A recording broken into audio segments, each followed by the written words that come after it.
School गिर रहा छत, और हम कह रहे हैं वंदे मातरम में है लक्ष्मी देवी, तुम ही तो शिक्षा की देवी हो, और सारा स्कूल का छत गिर रहा है, तो खिड़की गिर रही है, तो बाथरूम टूटा हुआ है, तो बच्चे परेशान है, तो कहीं शिक्षक नहीं है। अरे भाई, जो देश प्रेमी होगा वो देश की उन्नति, देश की प्रगति, देश की विकास, देश की तरक्की के लिए प्लान बनाएगा, काम करेगा। झारखंड में आंदोलन चल रहा, क्यों चल रहा? क्या आंदोलन में है? वंदे मातरम को लेकर आंदोलन है, शिक्षा में सुधार को लेकर। ये पढ़ाना नहीं चाहते, ये देवी देवताओं के नाम पर इमोशनल ब्लैकमेल कर रहे हैं। आपको वंदे मातरम गवाना है, क्योंकि अगर वंदे मातरम नहीं गाएगा तो भारत तो एक दिन में प्रलय आ जाएगा, भारत की सड़कें टूट जाएंगी। वंदे मातरम नहीं गाइएगा तो सारा ब्रिज गिर जाएगा, सारा पहाड़ उलट जाएगा, सारी नदियां सूख जाएंगी। वंदे मातरम अगर नहीं गाए तो यहाँ कोरोना आ जाएगा, वंदे मातरम नहीं गाइएगा तो बवाल हो जाएगा। ये है। अरे भाई, वंदे मातरम गाने और न गाने से भारत की उन्नति, भारत की प्रगति, भारत की विकास, भारत की तरक्की, भारत को विश्व गुरु बनाने का रास्ता कहाँ है वो बताओ हमको। वंदे मातरम गाने से अगर रास्ता खुलता तो मैं 100 बार गा रहा हूं। वंदे मातरम कहने से अगर बाढ़ सुखाड़ पर काबू कर लिया जाता, 100 बार मैं गाता हूं। वंदे मातरम के गाने से अगर बेरोजगारी हमारे देश की समस्या न रही, 100 बार गा रहा हूं। वंदे मातरम गाने से 24 घंटे बिजली, शुद्ध पेय जल अगर उपलब्ध हो रहा तो 100 बार मैं गा रहा हूं। यार, जब इसका कोई लेना ही देना नहीं है, देशभक्ति से लेना नहीं, देशभक्ति, भक्ति क्या चीज है? मतलब भक्ति क्या चीज है? भक्ति जो है वो क्रिया से प्रमाणित होती है, भक्ति कार्यों से प्रमाणित होती है। जो फिर घोटाला कौन लोग कर रहे हैं, देश को लूट कौन लोग रहे हैं? भक्ति अगर है, प्रेम है देश से, तो ये अफसरान जो है जन्म मृत्यु प्रमाण पत्र, जन्म प्रमाण पत्र, मैंने आवासीय प्रमाण पत्र, जो सबसे छोटा काम है, पहचान पत्र और आधार कार्ड बगैर रिश्वत के काम करा के दिखा दो। गैस का कनेक्शन दिलवा दो बगैर रिश्वत के, बिजली का कनेक्शन दिला दो बगैर रिश्वत के। देश प्रेमियों की टीम है, गद्दारों की टीम हर जगह भरी पड़ी है, लुटेरों की टीम हर जगह भरी पड़ी है। एक पुलिस से इंसाफ की उम्मीद है आपको? बगैर रिश्वत के आप पुलिस थाने से लौट जाएंगे वापस? है आपके पास ऐसा मामला? नहीं है। तो ये पुलिस देश प्रेमी नहीं है, अफसरान देश प्रेमी नहीं है। एक मंत्रिमंडल ऐसा है जो ठेका बगैर रिश्वत के दे रहा है।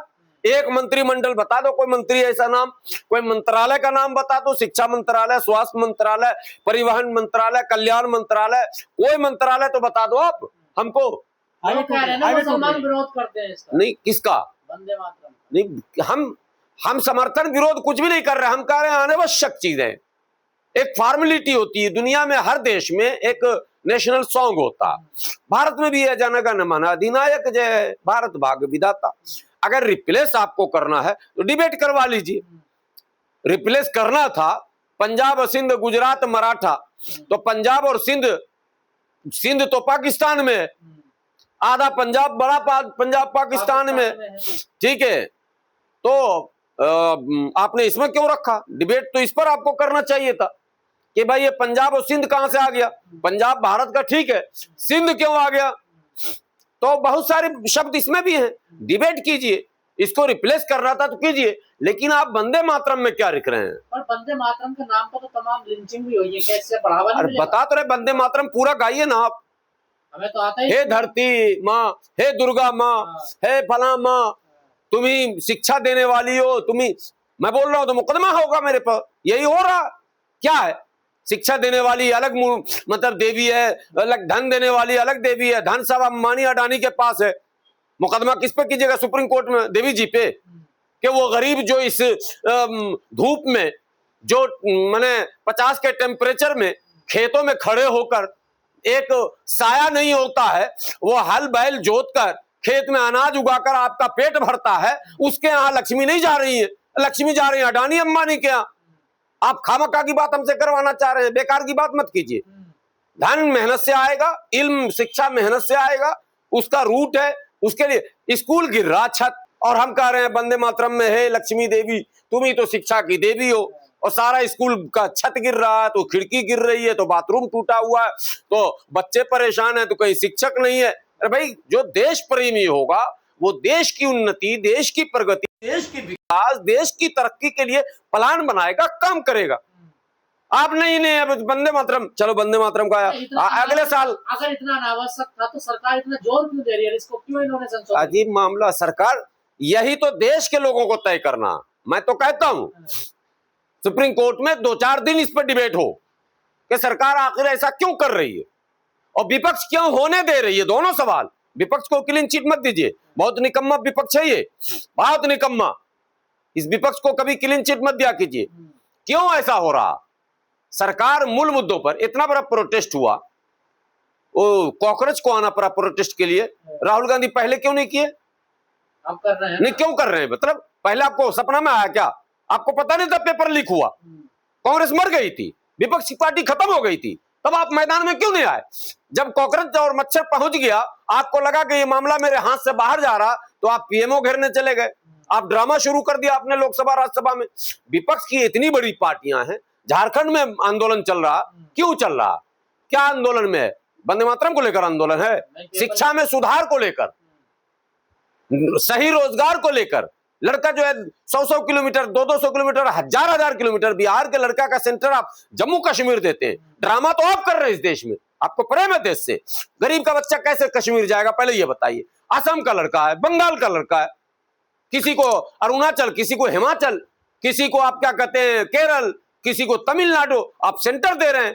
रेलवे में आप अप्लाई करके देखिए, रेलवे कितना बड़ा ड्रामा कर रहा। आप यूपी के भेज देगा बंबई। क्यों बंबई भाई?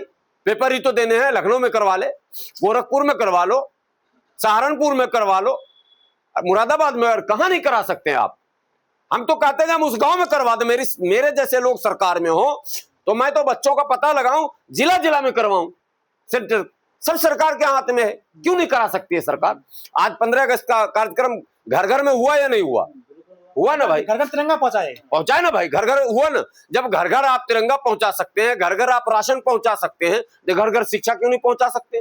घर घर एग्जाम क्यों नहीं हो सकता? सब कुछ हो सकता है, सब कुछ हो सकता है। मैं करना नहीं चाहते, ये पढ़ाना नहीं चाहते, ये देवी देवताओं के नाम पर इमोशनल ब्लैकमेल कर रहे हैं।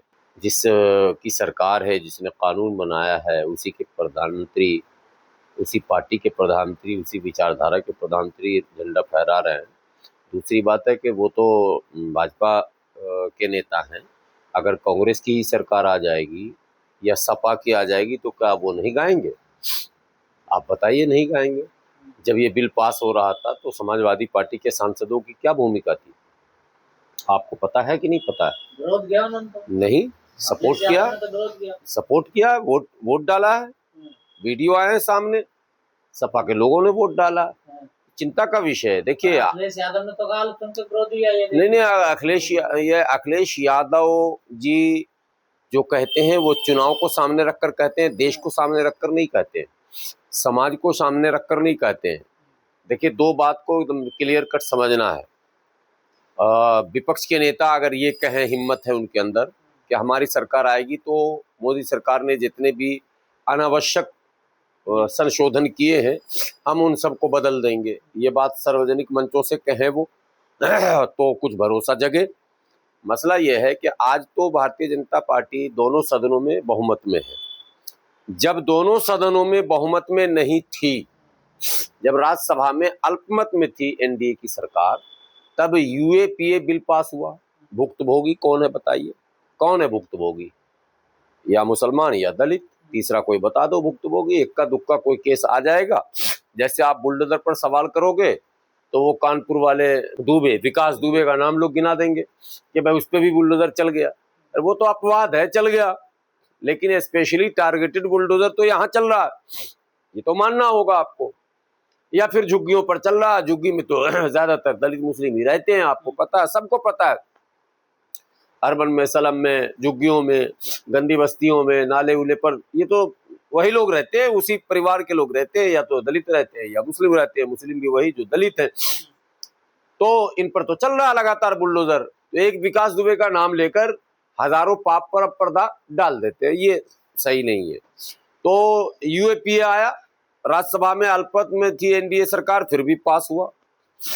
सीए भी आया था, जब कैब, बहुत बवाल देश में शुरू हो गए थे बिल के आते ही, सड़क पर लोग उतर चुके थे, आंदोलन शुरू हो गया था, फिर भी वो सीए भी बिल पास हुआ और सीए बन गया। ये तो आपको पता है भाई। जब राज्यसभा में अल्पमत में एनडीए है तो सीए बिल कैसे पास हुआ? किससे पूछे हम जाकर, बताइए। किन किन सांसदों से इंटरव्यू लिया जाए? किन किन पार्टियों से जवाब तलब किया जाए, पास हुआ तो कैसे हुआ, क्यों हुआ, इस तरह के अनेकों अनेक बिल हैं। जब विपक्ष इच्छा शक्ति के साथ मजबूती से खड़ा होता है तो बहुमत में ना होते हुए भी डिलिमिटेशन एक्ट को रोक देता है। परिसीमन अधिनियम अभी था, लटका दिया ना। महिला आरक्षण था, लटका दिया ना। तो आपने जब सोचा तो कर लिया, लेकिन हमने जब आपसे कहा तो आपने नहीं किया। हमने कहा यूएपीए बिल पास मत करवाइए। कभी भी गुलाम सरवर को पुलिस का कोई भी जवान आएगा, हाथ पकड़ेगा, लेकर चला जाएगा। बाद में सवाल जवाब कोर्ट में कीजिए, वो भी 1 साल के बाद। साल भर तो नंबर ही नहीं लगने दिया जाता, सुनवाई ही नहीं होती है, जमानत ही नहीं लगा सकते। उदाहरण कई हैं, एक नहीं है, कई उदाहरण है जिनका कोई सुनने को तैयार नहीं है। तो सवाल है वो बिल आपने पास क्यों कराया? और जब आप अल्पमत में थे तो ये क्या खेल है भाई कि वो बिल रुक गया, जो बिल मोदी सरकार का ड्रीम प्रोजेक्ट कहा जा रहा, सपना कहा जा रहा कि वो नए संसद का निर्माण ही इसीलिए हुआ था कि परिसीमन बिल आएगा, संख्या बढ़ाई जाएगी और फिर नए परिसीमन किए जाएंगे, ये सब इत्यादि इत्यादि इत्यादि है बात। तो इसलिए ये मत पूछिए हमसे कि लाल किला पर गाया गया, सब जगह गाया गया। और एक वीडियो आपने देखा होगा, कांग्रेस के राष्ट्रीय कार्यालय में भी गाया गया कल, वंदे मातरम। और वो वीडियो वायरल हुआ कि सोनिया गांधी जो है पूरी अंतरा गाने पर आपत्ति जता रही थी। उन्होंने गाने के बीच ही रोकने की कोशिश की। वो वीडियो आप लोगों ने देखा कि नहीं देखा? तो जिस चीज को आप बाहर रोक रही हैं, कानून बन चुका है, तो अपमान की श्रेणी में अब आप आ गए। मुकदमा तो सोनिया गांधी जी पे हो जाएगा ऐसे में। अब हमको लगता है शायद चूंकि लाल किला पे एक चूक प्रधानमंत्री से भी हुई है, वो तिरंगा वाला आपने देखा होगा, और कुछ चूक भाजपा के नेताओं से हुआ कि तिरंगा के जगह पे जो है पचरंगा भी फहरा दिया, भाजपा का झंडा भी फहरा दिया। इसलिए शक्तिमान ही, गंगाधर ही असली शक्तिमान है, तो कौन कार्रवाई किस पे करे, वरना अपमान की श्रेणी में। तो ये आप समर्थन करते हैं इस बिल का? नहीं, हम तो कभी नहीं करते हैं। हम कहते हैं ये अनावश्यक है, गैर जरूरी है। ये सारे बिल गैर जरूरी बिल थे। बिल आना था कि आखिर 70-80 वर्षों में 80वां स्वतंत्रता दिवस मना लिए हैं भारत में। अभी जब आप हमारा इंटरव्यू ले रहे हैं, भारत में सबसे ज्यादा दुखी कौन है बताइए? सबसे ज्यादा दुखी आसाम का आदमी है। वहां बाढ़ जो ब्रह्मपुत्र नदी का है, उससे लाखों लोग प्रभावित हैं। 150 सरकारी आंकड़े में लोग मरे हैं उसमें अभी भी। हाँ, 150 लोग अभी इस बाढ़ में, सरकारी आंकड़ा, और अपुष्ट आंकड़ा में नहीं बता रहा हूं, लगभग 150 लोग मारे गए हैं। हजारों लोग बर्बाद हो गए हैं, उनकी फसलें खराब हो गई, उनका कारोबार लूट गया, वो खुद, उनका परिवार लूट गया, उनका मकान लूट गया। क्या 70-80 वर्षों में बाढ़ को हमेशा से रोकने का कोई रोड मैप, कोई मास्टर प्लान किसी भी सरकार के पास आया? नहीं आया। ना हम बाढ़ से अपने देश को मुक्त करा सके, न बचा सके। एक सुखाड़ समस्या हमारी है। सुखाड़ का मैं बता रहा हूं, एक आमिर खान एक वो चलाते थे कार्यक्रम, सत्यमेव जयते, उसमें मैंने देखा, उसने दिखाया कि महाराष्ट्र में कुछ क्षेत्र ऐसे हैं जहां पीने के पानी के लिए महिलाएं कई किलोमीटर यात्रा करके जाती हैं, और कितने हजार फुट नीचे जान हथेली पर रखकर वो पानी पीने का लिया जा रहा। मतलब सरकार नहीं देख रही है, राजनेता नहीं देख रहे हैं, पॉलिटिकल पार्टियां नहीं देख रही हैं, विपक्ष नहीं देख रहा, कोई नहीं देख रहा।